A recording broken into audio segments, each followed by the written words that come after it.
अमरावती जिल्ह्याचे सर्वात मोठे आणि महत्त्वाचे शासकीय रुग्णालय जिल्हा सामान्य रुग्णालय आज स्वतःच आजारी पडलं आहे।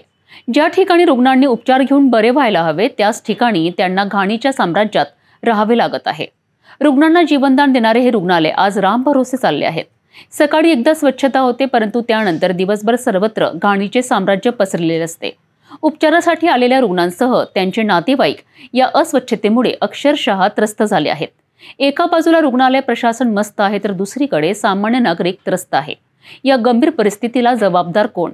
प्रशासनाचे दुर्लक्ष की स्वतःचे कंत्राट? याचा शोध घेणे गरजेचे आहे। बघूया आमच्या प्रतिनिधीने जिल्हा सामान्य रुग्णालयातून दिलेला हा सविस्तर रिपोर्ट। अमरावती शहरातील जिल्हा सामान्य रुग्णालयाची ही दृश्य पाहून कोणालाही धक्का बसेल। जिल्ह्याच्या कानाकोपऱ्यातून हजारो रुग्ण उपचारासाठी या ठिकाणी येत असतात, परंतु त्यांना येथे उपचारापूर्वीच एका नव्या संकटाला सामोरे जावे लागते, ते म्हणजे अस्वच्छता आणि घाण। अमरावती जिल्ह्यातील सर्वात प्रशस्त आणि मोठा आधारस्तंभ मानले जाणारे हे शासकीय रुग्णालय आहे। गरीब आणि गरजू लोकांसाठी हेच एकमेव आशास्थान आहे। अनेक तक्रारी आणि बातम्या होऊनही रुग्णालयाची परिस्थिती जैसे थे राहिली आहे। स्वच्छता कर्मचाऱ्यांकडून केवळ सकाळी एकदा प्रत्येक वार्डात औपचारिकता म्हणून स्वच्छता केली जाते। यानंतर दिवसभर रुग्णालयाच्या आवारात आणि वार्डच्या कोपऱ्यांमध्ये घाणीचे साम्राज्य पसरले असते।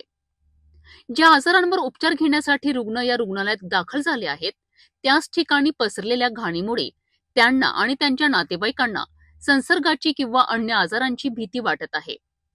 उपचारापेक्षा जास्त त्रास त्यांना या अस्वच्छतेचा होत आहे। जिल्हा सामान्य रुग्णालय प्रशासन मस्त, मात्र रुग्ण त्रस्त, ही म्हण येथील परिस्थिती अगदी योग्यपणे दर्शविते।